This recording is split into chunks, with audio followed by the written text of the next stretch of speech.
আসসালামু আলাইকুম সবাইকে। আজকে আমরা কমন 10 মার্ক সিরিজের পরিবেশ রসায়ন পার্ট 2টা নিয়ে আলোচনা করব। তো পার্ট 2 তে আমাদের আলোচনার বিষয় আমাদের পরিবেশ রসায়ন চ্যাপ্টারে এইচএসসি পরীক্ষায় আমাদের এই প্রশ্নটা একটা থাকেই। ঠিক আছে, এই প্রশ্নটা কি, যে উদ্দীপকের ওয়াই গ্যাসটি কোন অবস্থায় এক্স গ্যাসের ন্যায় আচরণ করবে। উদ্দীপকের ওয়াই গ্যাসটি কোন অবস্থায় এক্স গ্যাসের ন্যায় আচরণ করবে। তো এই বিষয়টা কি, যে একটা বাস্তব গ্যাস থাকবে, একটা আদর্শ গ্যাস থাকবে। তো কোন শর্তে বাস্তব গ্যাসটি আদর্শ গ্যাসের ন্যায় আচরণ করবে, এইটাই হচ্ছে আমাদের মেন আলোচ্য বিষয়। শুরুতে আগে আমাদের জানতে হবে যে বাস্তব গ্যাস কি, আদর্শ গ্যাস কি। তো আদর্শ গ্যাস হচ্ছে আমাদের যে যে গ্যাস আদর্শ গ্যাস সমীকরণ মেনে চলে। অর্থাৎ যে গ্যাস আদর্শ গ্যাস সমীকরণ কি, PV equal nRT. PV equal nRT, এটা হচ্ছে আদর্শ গ্যাস সমীকরণ। কোন গ্যাস যদি পিভি ইকুয়াল এনআরটি পুরোপুরি মেনে চলে, তাহলে সেটা কি গ্যাস হবে? আদর্শ গ্যাস হবে। আচ্ছা, আদর্শ গ্যাসের আরো কিছু শর্ত আছে, যে আদর্শ গ্যাসের অণুগুলোর নিজস্ব কোনো আয়তন থাকবে না, এবং আদর্শ গ্যাসের যে অণুগুলো থাকবে এদের মধ্যে কোনো আকর্ষণ বল থাকবে না। অর্থাৎ অণুগুলো ছোটাছুটি করবে, অথচ নিজের আকর্ষণ করবে না। যদি এরকম কন্ডিশন হয়, তাহলে সেই গ্যাসগুলোকে আমরা কি বলবো? আদর্শ গ্যাস। তাহলে কন্ডিশন কি কি? অণুগুলোর মধ্যে কোনো আকর্ষণ বল বা বিকর্ষণ বল থাকবে না। আদর্শ গ্যাস পিভি ইকুয়াল এনআরটি মেনে চলবে, আকর্ষণ বিকর্ষণ বল থাকবে না। ঠিক আছে, এগুলো হচ্ছে মেন কন্ডিশন। এরপর আরো কন্ডিশন আছে কি, বয়েল এবং চার্লস এর সূত্র মেনে চলবে। আদর্শ গ্যাস কি করবে? বয়েল চার্লস এর সূত্র মেনে চলবে। তো বয়েল চার্লস এর সূত্র কি? বয়েলের সূত্র হচ্ছে পিভি ইকুয়াল কনস্ট্যান্ট থাকবে, অর্থাৎ P1 V1 equal P2 V2 হবে। আর চার্লস এর সূত্র কি? ইকুয়াল কনস্ট্যান্ট থাকবে, অর্থাৎ V1/V2 ইকুয়াল P1/P2, এরকম কন্ডিশন মেনে চলবে। ঠিক আছে, তাহলে সেটা হবে আমাদের কি, আদর্শ গ্যাস। আর আদর্শ গ্যাসের আয়তন নগণ্য হবে। ঠিক আছে। আচ্ছা, এখন আসে বাস্তব গ্যাসে। বাস্তব গ্যাস কি? আমরা দুনিয়াতে যেগুলো গ্যাস দেখতে পাই সবই বাস্তব গ্যাস। আদর্শ বলে কোনো গ্যাস হয় না। আদর্শ গ্যাস একটা মানে ধরে নেওয়া হয় যে কোনো একটা আদর্শ গ্যাস আছে। আমাদের হাইড্রোজেন এবং হিলিয়াম, হাইড্রোজেন এবং হিলিয়ামকে আমাদের আদর্শ ধরে নেওয়া হয়, তবে তার আদর্শ নয়, ধরে নেওয়া হয় আর কি। তো বাস্তব গ্যাস কি? বাস্তব গ্যাস হচ্ছে প্রকৃতিতে বিদ্যমান, এই যে লিখে দেওয়া আছে, যে গ্যাস প্রকৃতিতে প্রকৃতভাবে বিদ্যমান, যেগুলো আমরা প্রকৃতিতে নর্মালি পাই, সেগুলো সবই বাস্তব গ্যাস, আদর্শ বলে কিছু নাই। এবং যার অণুগুলো নিজস্ব আয়তন থাকে, তাদের মধ্যে আকর্ষণ বল কাজ করে, সেগুলো হবে হচ্ছে বাস্তব গ্যাস। এখন আমাদের আগে কি ছিল, যে আদর্শ গ্যাসের মধ্যে আমাদের আকর্ষণ বল ছিল না। এই বাস্তব গ্যাসের মধ্যে কি থাকবে? আকর্ষণ বল থাকবে।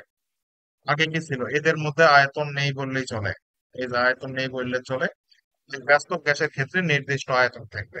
এবং এগুলার কন্ডিশন হচ্ছে কি, এই যে আকর্ষণ বল বিকর্ষণ বল থাকবে, চার্লসের সূত্র মেনে চলবে না, আয়তন নগণ্য নয়, অর্থাৎ এই বাস্তব গ্যাসের একটা নির্দিষ্ট আয়তন থাকবে। এখন আমাদের, এখন বাস্তব গ্যাস চিনলাম, আদর্শ গ্যাস চিনলাম, তাহলে বাস্তব গ্যাস কি, যেগুলো পিভি সমান এনআরটি মেনে চলবে, আকর্ষণ বল বিকর্ষণ বল থাকবে না অণুগুলোর মধ্যে, বয়েল চার্লসের সূত্র মেনে চলবে, আয়তন প্রায় নগণ্য ধরা হয়। আর বাস্তব গ্যাস কি, প্রকৃতিতে যে গ্যাসগুলো পাই সবই বাস্তব গ্যাস। এদের মধ্যে আকর্ষণ বল বিকর্ষণ বল আছে, বয়েল এবং চার্লসের সূত্র মেনে চলবে না, এবং আমাদের আয়তন নগণ্য নয়। এগুলো আমাদের কি গ্যাস? বাস্তব গ্যাস। এখন আমাদের প্রশ্ন কি বলছে, যে উদ্দীপকের, আমাদের বলছে যে উদ্দীপকের ওয়াই গ্যাসটি কোন অবস্থায় এক্স গ্যাসের ন্যায় আচরণ করবে। উদ্দীপকের ওয়াই গ্যাস কি আর এক্স গ্যাস কি, সেটা আগে আমাদের আইডেন্টিফাই করতে হবে।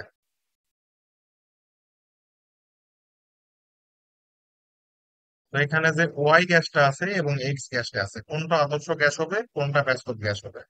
এখন এখানে পিভি বনাম পি গ্রাফ দেখাইছে, পিভি বনাম পি গ্রাফ। তো পি এবং ভি, পিভি ইকুয়াল কনস্ট্যান্ট, এটা হচ্ছে বয়লের সূত্র। ঠিক আছে, অর্থাৎ এই পাশে যদি দাও পিভি, এই সাইডে দাও পি বা ভি, যেইটাই দাও তুমি, পিভি ইকুয়াল কি হবে? কনস্ট্যান্ট হবে, অর্থাৎ এরকম একটা লাইন হবে। তাহলে এটা কিসের সূত্র থেকে আমরা পাইলাম? বয়লের সূত্র থেকে। বয়লের সূত্র থেকে এটা আমরা পাইলাম। তো এখন কাহিনী হচ্ছে, যে কোনো গ্যাস যদি এই যে পিভি ইকুয়াল কনস্ট্যান্টলি যায়, এই যে পিভি ইকুয়াল কনস্ট্যান্ট ভাবে যায়, তাহলে সেটা বয়লের সূত্র মেনে চলবে। আর বয়লের সূত্র যদি মেনে চলে, কেউ যদি এই লাইন দিয়ে যায় তাহলে সেটা তাহলে কি হবে আমাদের আদর্শ গ্যাস। কি হবে? আদর্শ গ্যাস। আবার বলি যে পিভি ইকুয়াল কে, বয়লের সূত্র কি? পি সমানুপাতিক 1/v, এই জায়গায় টেম্পারেচার কনস্ট্যান্ট। এখান থেকে আসছে পিভি ইকুয়াল কে, অর্থাৎ পিভি অল টাইম কনস্ট্যান্ট থাকবে। আমরা প্রেসার বাড়াই বা কমাই, চাপ বাড়াই, আয়তন বাড়াই বা কমাই, আমাদের যায় আসে না। পিভি অল টাইম কনস্ট্যান্ট থাকবে এরকম। কোনো গ্যাস যদি এই লাইন দিয়ে যায় তাহলে সেটা কি সেটা কিসের সূত্র মেনে চলবে? বয়লের সূত্র মেনে চলবে। আর বয়লের সূত্র যে গ্যাসগুলো মেনে চলে সেগুলোকে কি বলে? আমাদের আদর্শ গ্যাস। তাহলে এই লাইনের উপর যা থাকবে সব আদর্শ গ্যাস। তাহলে এক্স হচ্ছে আমাদের কি এখানে? আদর্শ গ্যাস। এক্স হচ্ছে আমাদের আদর্শ গ্যাস। আর একটা লাইন আছে দেখো, এই যে টিকের মতো চলে গেছে, এই লাইনটা কি আমাদের এই যে সোজা লাইনের উপর আছে? নাই, এটা উল্টা পাল্টা হয়ে আছে। অর্থাৎ এটা এই যে এক্স এই লাইনের উপর আমাদের নাই, সেহেতু এটা বয়লের সূত্র মেনে চলে না। তাহলে বয়লের সূত্র মেনে চলে না জন্য এটাকে কি বলা হবে? বাস্তব গ্যাস। কি গ্যাস? বাস্তব গ্যাস। তো এখন আমাদের বলছে কি, উদ্দীপকের ওয়াই গ্যাসটি, ওয়াই গ্যাস কোনটা? বাস্তব গ্যাসটি কোন অবস্থায় এক্স গ্যাসের ন্যায় আচরণ করবে? উদ্দীপকের ওয়াই গ্যাসটি অর্থাৎ বাস্তব গ্যাসটি কোন অবস্থায় এক্স গ্যাসের ন্যায় অর্থাৎ আদর্শ গ্যাসের ন্যায় আচরণ করবে? অর্থাৎ আমাদের বাস্তব গ্যাসকে আদর্শ গ্যাস করতে হবে। কিভাবে করব? দেখো সমাধান একবারে ইজি।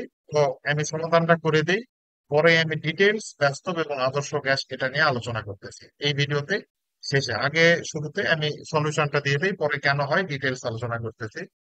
তো সমাধান কি? কিছু নির্দিষ্ট শর্তে বাস্তব গ্যাস আদর্শ গ্যাসের মতো আচরণ করতে পারে। তো কন্ডিশন, 1 নম্বর কন্ডিশন হচ্ছে টেম্পারেচার হাই রাখতে হবে, প্রেসার লো রাখতে হবে। তো আমরা যদি তাপমাত্রা বাড়াই, প্রেসার কমাই, চাপ কমাই, তাহলে আমাদের এই যে বাস্তব গ্যাস আমাদের আদর্শ গ্যাসের ন্যায় আচরণ করবে। তো তাপমাত্রা বাড়ালে কি হবে? তো উচ্চ তাপমাত্রায় গ্যাসের অণুগুলোর গতিশক্তি বেশি থাকবে। তাপমাত্রা বাড়ালে গ্যাসের গতিশক্তি বাড়বে। কারণ কি? আমরা কি জানি? ইকে ইকুয়াল 3/2 এন আর টি। অর্থাৎ এই যে তাপমাত্রা যদি আমরা বৃদ্ধি করি, আমাদের এই গতিশক্তি বৃদ্ধি পাবে। তো গতিশক্তি যদি বৃদ্ধি পায়, তখন অণুগুলোর মধ্যকার আকর্ষণ বলের প্রভাব কমে যাবে। তো আমরা গতিশক্তি বাড়াবো। গতিশক্তি বাড়াবো মানে কি? অণুগুলো বেশি ছোটাছুটি করবে। আর যখন বেশি ছোটাছুটি করবে তাদের মধ্যে আকর্ষণ বল কমে যাবে। আকর্ষণ বলের প্রভাব কমে যাবে। আর আকর্ষণ বলের প্রভাব কমে গেল বা আকর্ষণ বল থাকবে না, তখনই তো আমাদের আদর্শ গ্যাসের কন্ডিশন সেটা, তাই না? তো ওই যে এই জন্য এখানে লিখে দেওয়া আছে অণুগুলো তখন আরো স্বাধীনভাবে চলাচল করে, যা আদর্শ গ্যাসের অণুর আচরণের কাছাকাছি। আদর্শ গ্যাস হওয়ার শর্ত কি ছিল? যে অণুগুলোর মধ্যে কোনো আকর্ষণ বল বিকর্ষণ বল থাকবে না। যেহেতু আমাদের তাপমাত্রা বাড়াচ্ছি, গতিশক্তি বাড়তেছে, অণুগুলো ছোটাছুটি করতেছে, তাদের মধ্যে কোনো আর আকর্ষণ বল বিকর্ষণ বল নাই। সেজন্য তখন যেহেতু আকর্ষণ বল বিকর্ষণ বল নাই, সেহেতু এটা তখন আদর্শ গ্যাসের মতো আচরণ করবে। আবার নিম্ন চাপে নিয়ে আসলে কি সমস্যা? নিম্ন চাপে নিয়ে আসলে হবে কি? নিম্ন চাপে একটা শর্ত আছে, গ্যাসের অণুগুলো একে অপরের থেকে অনেক দূরে থাকে। যদি অনেক দূরেই থাকে, তাহলে তাদের মধ্যে আকর্ষণ বল বিকর্ষণ বল কিভাবে থাকবে? সেজন্য যেহেতু আকর্ষণ বল বিকর্ষণ বল থাকতেছে না, সেহেতু আমাদের ওই বাস্তব গ্যাসটা আদর্শ গ্যাসের মতো আচরণ করবে তখন। তাহলে আমাদের কন্ডিশন কি? সুতরাং ওয়াই গ্যাসকে বাস্তব গ্যাস, ওয়াই গ্যাস অর্থাৎ বাস্তব গ্যাসকে এক্স গ্যাসের ন্যায় অর্থাৎ আদর্শ গ্যাসের ন্যায় আচরণ করতে হলে একে উচ্চ তাপমাত্রা এবং নিম্ন চাপে রাখতে হবে। তাহলে আমাদের মেইন কাহিনী এখানে কি হলো? যে টেম্পারেচার বাড়াবো তাহলে গতিশক্তি বাড়বে, গতিশক্তি বাড়লে অণুগুলোর ছোটাছুটি বেশি করবে, একে অপরকে আকর্ষণ বিকর্ষণ করবে না, যেটা আমাদের আদর্শ গ্যাসের শর্ত। সেজন্যই আমাদের ওয়াই গ্যাস অর্থাৎ বাস্তব গ্যাস আদর্শ গ্যাসের মতো আচরণ করবে। আবার নিম্ন চাপে রাখলে কি হবে? গ্যাসের অণুগুলো একে অপরের থেকে দূরে থাকবে। আর দূরে থাকলে কি হবে? দূরে থাকলে আকর্ষণ বল বিকর্ষণ বল করতে পারবে না, আকর্ষণ করতে পারবে না, যেটা আমাদের আদর্শ গ্যাসের শর্ত। সেজন্যই তখন আমাদের বাস্তব গ্যাসটা আদর্শ গ্যাসের মতো আচরণ। এটা হচ্ছে পরীক্ষায় লিখবা।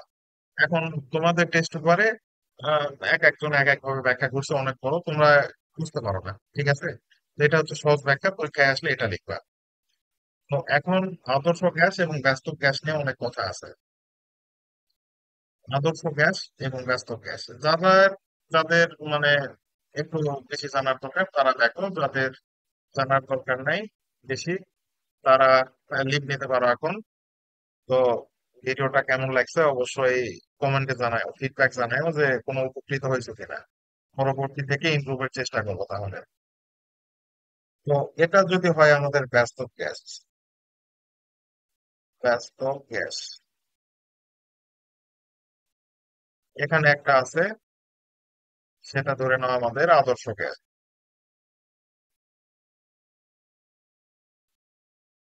বাস্তব গ্যাস আছে, আদর্শ গ্যাস আছে, তাহলে বাস্তব গ্যাস এর আয়তন কিন্তু নগণ্য নয়।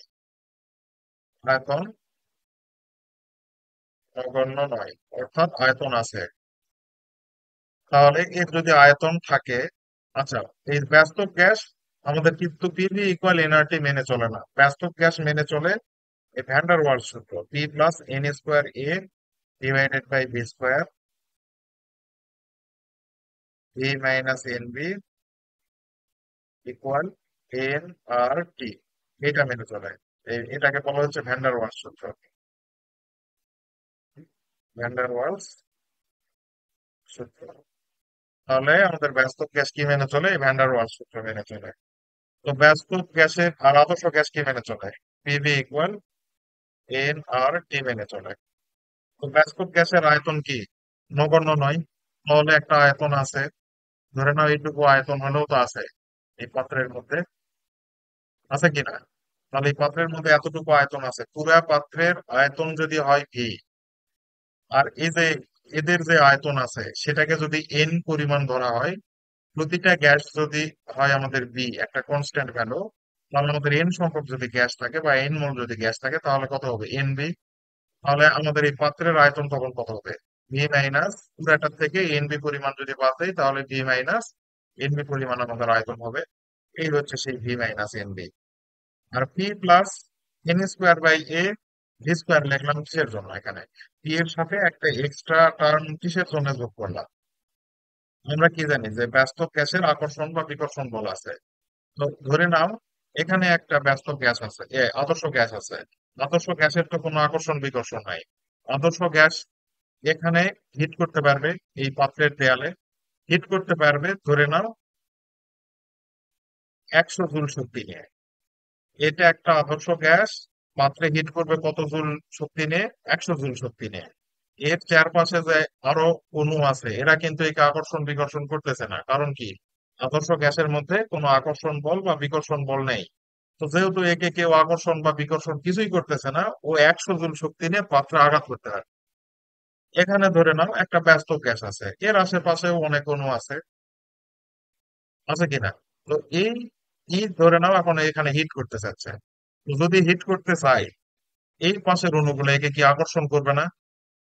একে আকর্ষণ করবে। তাহলে এও যদি এখানে 100 জন শক্তি নিয়ে আঘাত করতে চায়, করতে পারবে? পারবে না, কারণ কি? কেউ আকর্ষণ করতেছে, কেউ বিকর্ষণ করতেছে। তাহলে এখানে কিন্তু এই যদি 100 জন শক্তিতে আঘাত করতে চায়, এই কিন্তু পারবে না। যদি এও 100 জন শক্তিতে আঘাত করতে চায়, তাহলে এদের আগে মোকাবেলা করতে হবে। এরা তো ধরে নাও এই 100 জন শক্তিতে এও আঘাত করতে চায়, তাহলে এই তো পিছ থেকে টানতেছে। ধরে নাও এই 10 জুল শক্তি নিয়ে টানতেছে, এই ধরে নাও 20 জুল শক্তি নিয়ে টানতেছে, এই আবার ধরে নাও 10 জুল শক্তি একে দিচ্ছে, যেহেতু বিকর্ষণ করে 10 জুল শক্তি দিচ্ছে। তাহলে এই যদি 100 জন শক্তিতে আঘাত করতে চায় তাহলে টোটাল কত শক্তি নিয়ে আগে যেতে হবে? ভাবো, এই কিন্তু আকর্ষণ করতেছে এইদিকে 20 30, এই আবার 10 দিচ্ছে, তাহলে এই 10 আর 10 ক্যান্সেল আউট হয়ে গেল, কারণ এটা আকর্ষণ এটা বিকর্ষণ, ক্যান্সেল আউট হয়ে গেল। কিন্তু এই কিন্তু টানতেছে 20 জুল। অর্থাৎ এই যদি টোটাল এই 20 জুল এক্সট্রা শক্তি নিয়ে এই পাত্রে আঘাত করে, তখনই কেবল 100 জুল আমাদের এই যে এই পাত্রের দেয়ালে আঘাত পাবো। ঠিক আছে? অর্থাৎ এক্সট্রা 20 জুল শক্তি দিতে হবে, কারণ কি? একজন আঘাত করতেছে, এই যে এই একজন আকর্ষণ করতেছে, ঠিক আছে, এই জন্য এক্সট্রা 20 জুল দিতে হবে। এই এক্সট্রা 20 জুলের টার্মটাই হচ্ছে এই যে n square a by v square, এই জন্যই একটা এক্সট্রা টার্ম এখানে যোগ করা হচ্ছে। এই এক্সট্রা টার্মটা এই জিনিসটা হচ্ছে আমাদের সেই 20 জুল। ঠিক আছে? এটাই হচ্ছে আমাদের বাস্তব গ্যাস এবং আদর্শ গ্যাসের মধ্যে মেইন ডিফারেন্স। এই জন্য আমাদের এই যে আদর্শ গ্যাস যেটা আছে এটা পিভি ইকুয়াল এনআরটি মেনে চলে, আর এই বাস্তব গ্যাস যেটা আছে এটা হচ্ছে এই যে ভ্যান ডার ওয়ালস সমীকরণ মেনে চলে। এখন যদি আমরা একটা বাস্তব গ্যাসকে আদর্শ করতে চাই, তাহলে আমাদের কি করতে হবে? আমাদের শর্তই তো ছিল যে আমরা যদি তাপমাত্রা বাড়াই, তাপমাত্রা বাড়াইলে কি হবে? যে এই অণুগুলা যে ছোটাছুটি তখন করবে, ছোটাছুটি করলে তখন এই যে সিঙ্গেল হয়ে যাবে। ঠিক আছে, আকর্ষণ বল বিকর্ষণ বল থাকবে না, তখন তো আদর্শ হয়ে যাবে। আবার যদি প্রেসার কমায় তখন এই অণুগুলো দূরে দূরে থাকবে। আর যদি দূরে দূরে থাকে তাহলে তো এদের মধ্যে আকর্ষণ বল বা বিকর্ষণ বল হওয়ার কোনো সুযোগই নাই। যদি সুযোগ না থাকে তাহলে সেটা আদর্শ গ্যাস। ঠিক আছে, এই হচ্ছে মেন কনসেপ্ট। তো আশা করি সবার ভালো লাগছে। তো ফিডব্যাকটা কমেন্টে জানাই দিও যে ভিডিওটা কেমন লাগছে। তো সবাইকে ধন্যবাদ।